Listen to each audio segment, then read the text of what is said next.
Price lord. ಎಲ್ಲರಿಗೂ ಯೇಸುವಿನ ನಾಮದಲ್ಲಿ ವಂದನೆಯನ್ನು ತಿಳಿಸುವನಾಗಿದ್ದೇನೆ. ನಾವು ಸ್ವಲ್ಪ ದೇವರ ವಾಕ್ಯನ ಧ್ಯಾನಿಸುವ. ಕೀರ್ತನೆಗಳು 119 ಅದರ 17ನೇ ವಾಕ್ಯ ಈ ರೀತಿಯಾಗಿ ಹೇಳುತ್ತದೆ: ನಿನ್ನ ಸೇವಕನಾದ ನನ್ನ ಮೇಲೆ ದಯವಿಡು, ಆಗ ಜೀವನದಿದ್ದು ನಿನ್ನ ವಾಕ್ಯವನ್ನು ಕೈಗೊಳ್ಳುವೆನು. ಸೊ ದೇವರ ದಯೆ ಬಹಳ ಪ್ರಾಮುಖ್ಯವಾಗಿ ಮನುಷ್ಯನಿಗೆ ಅವಶ್ಯವಾಗಿದೆ.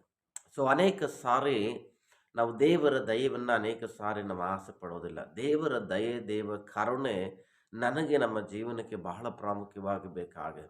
ಸೊ ಮನುಷ್ಯರ ದಯೆಗೂ ದೇವರ ದಯೆಗೂ ಪ್ರತಿ ವ್ಯಕ್ತಿಗಳು ಪಾತ್ರರಾಗಬೇಕೆನ್ನುವಂಥದ್ದು ದೇವರ ಅಂತರಾಳದ ಆಸೆ, ದೇವರ ಅಂತರಾಳದ ಬಯಕೆ. ಅನೇಕ ಸಾರಿ ನಾವು ಮರ್ತೋಗ್ಬಿಡ್ತೀವಿ ಏನಂತ ಹೇಳಿದ್ರೆ ದೇವರ ದಯೆಗೆ ಅಥವಾ ಮನುಷ್ಯರ ದಯೆಗೆ ಪಾತ್ರರಾಗುವಂಥದ್ದು. ಯಾವ ವ್ಯಕ್ತಿ ದೇವರ ದಯೆಗೆ ಪಾತ್ರನಾಗುತ್ತಾನೋ ಆ ವ್ಯಕ್ತಿ ಮನುಷ್ಯರ ದಯೆಗೂ ಪಾತ್ರನಾಗ್ತಾನೆ. ಅಷ್ಟು ಮಾತ್ರವಲ್ಲ, ಮುಂದುವರೆಸ್ತಾ ಆಗ ಜೀವದಿಂದಿದ್ದು ನಿನ್ನ ವಾಕ್ಯವನ್ನು ಕೈಗೊಳ್ಳುವೆನು.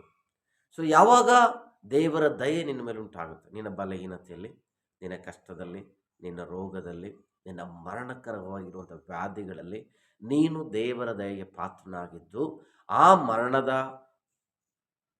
ಸ್ಥಿತಿಯಿಂದ ನೀನು ಜೀವಂತನಾಗಿ ಬದ್ದು, ಸೊ ನೀನು ದೇವರ ವಾಕ್ಯವನ್ನು, ದೇವರ ಸತ್ಯವನ್ನು ಅಥವಾ ದೇವರ ವಾಕ್ಯವನ್ನು ನೀನು ಕೈಗೊಳ್ಳುವುದಕ್ಕೆ ಪ್ರಾರಂಭ ಮಾಡುವುದಾದರೆ ಡೆಫಿನೆಟ್ಲಿ ಆಗಿ ದೇವರ ವಾಕ್ಯ ಹೇಳ್ತದೆ ಅಂದರೆ ಜೀವದಿಂದಿದ್ದು ನಿನ್ನ ವಾಕ್ಯವನ್ನು ಕೈಗೊಳ್ತದೆ. ಒಂದು ವೇಳೆ ನೀನು ಮರಣದ ಆಸೆಯಲ್ಲಿದ್ದೆ ಇವತ್ತು, ಅಯ್ಯೋ ನನ್ನ ಜೀವನ ಬೇಡ, ನಾನು ಸಾಯಬೇಕು, ಸೊ ನನ್ನ ಜೀವನ ಈ ಭೂಮಿಗೆ ಭಾರವಾಗಿದೆ, ಜನರಿಗೆ ಭಾರವಾಗಿದೆ, ಅಥವಾ ನನ್ನ ಜೀವನ ನನಗೇ ಭಾರ ಆಗಿದೆ, ನಾನು ಯಾಕೆ ಬದುಕಬೇಕು, ನನ್ನಿಂದ ಯಾರಿಗೆ ಪ್ರಯೋಜನ ಇದೆ, ಅಥವಾ ಒಂದು ವೇಳೆ ನನ್ನ ಜೀವನ ಗುಡ್ ಫಾರ್ ನಥಿಂಗ್ ಅಂತ ಒಂದು ವೇಳೆ ನಿನಗೆ ಅನಿಸಿದ್ರೆ ಡೆಫಿನೆಟ್ಲಿ ಯೇಸು ಸ್ವಾಮಿನೇ ನೀನು ನಂಬು, ನಿನಗೆ ಪುನರ್ಜನ್ಮವನ್ನು ದೇವರು ಕೊಡ್ತಾನೆ. ಆತನ ದಯೆಗೆ ನೀನು ಪಾತ್ರನಾಗಿ, ಆತನ ದಯೆಗೆ ಪಾತ್ರಳಾಗಿ ನಿನಗೆ ಪುನರ್ಜನ್ಮವನ್ನು ಕೊಡೋದಕ್ಕಾಗಿ ಯೇಸು ಕ್ರಿಸ್ತನು, ಆತನು ಇವತ್ತು ಸಿದ್ಧನಾಗಿದೆ. ನಿನ್ನನ್ನು ಸಾಯಿಸುವಂಥ ದೇವರಲ್ಲ, ನಿನ್ನನ್ನು ಬದುಕಿಸುವಂಥ ದೇವರು ಯೇಸು ಕ್ರಿಸ್ತನಾಗಿದೆ. ಅದಕ್ಕೆ ಹೇಳ್ತಾನೆ, ನಾನು ಜೀವದಿಂದ ದುಡಿದು ನಿನ್ನ ವಾಕ್ಯವನ್ನು ಕೈಗೊಳ್ಳುತ್ತೇನೆ. ಒಂದು ತೀರ್ಮಾನ ಮಾಡು, ಸ್ವಾಮಿ